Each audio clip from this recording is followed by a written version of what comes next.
So now we've confirmed that the document exists. That's progress because the FBI director initially denied that it exists. Why did he do that? We have already and previously acknowledged the existence of the documents. Yeah, after you first denied it. Now, when a member of this committee read it, right, the FBI director, let's just get the record straight. The FBI director initially said it doesn't exist. Then Senator Grassley said, I've read it.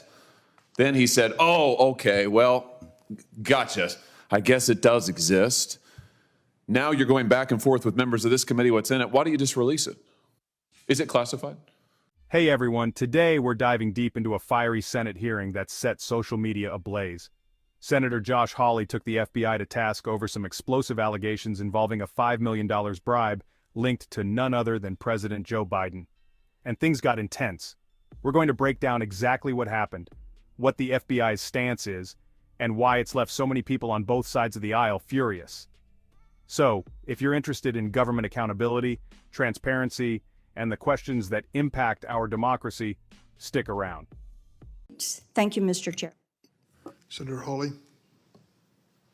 Thank you, Mr. Chairman. Mr. Abbate, let me just stay with you. You just started to answer Senator Blackburn's question that not releasing the 1023 or talking about it as a matter of life and death. Question of life and death, you said. Explain. It is potentially a question of life and death For whom? with regard to the source of the information.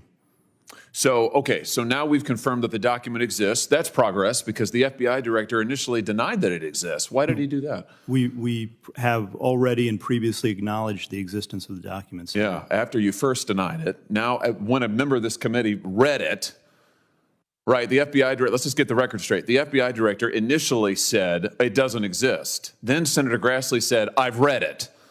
Then he said, oh, okay, well, gotcha. I guess it does exist. Now you're going back and forth with members of this committee what's in it. Why don't you just release it? Is it classified?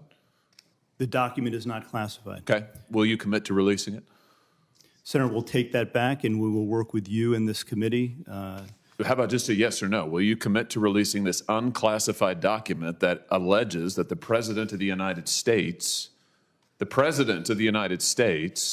has taken $5 million or more in bribes from a foreign nation? The document has already been released pursuant to a subpoena to the House Oversight Committee. Has it been released to this committee? We will work with this committee within the parameters that are established to meet Will you release the request. document to the public? It's unclassified. Don't you think the American people have a right to see it? Senator, the document, as you know, contains sensitive information that has bearing on the life of the source of the information, potentially. You can redact the source's name. We do this all the time. In some instances, Senator, and I know you know this, that is not sufficient. Let's start with the core of this hearing, the FD 1023 document.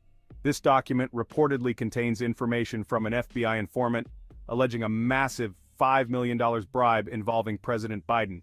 But here's where it gets interesting. The FBI initially refused to acknowledge that this document even existed. It wasn't until Senator Chuck Grassley said he had personally read it that the FBI conceded its existence. But still, they've kept this information under tight wraps. Why? Senator Hawley wasn't going to let that slide. Senator Hawley ended with a powerful question. Why should Congress reauthorize the FBI's surveillance powers if it's clear they've been abused? He reminded Abbate and viewers that the FBI isn't just under fire for these allegations involving President Biden. They've also faced accusations of bias and overreach, from handling pro-life protesters to allegedly treating parents as domestic terrorists. Hawley's message was crystal clear. Without accountability, the FBI should not be given a blank check to surveil American citizens. This hearing has highlighted some of the most pressing concerns Americans have about their institutions and leaders. Are we getting the transparency we deserve, or is there a deeper problem at play? Senator Hawley's grilling of the FBI brought these questions right to the surface, and we can only hope they lead to some real answers. Thanks for watching, and if you're passionate about transparency and accountability, make sure to subscribe and join our community. Stay informed, stay curious, and we'll see you in the next one.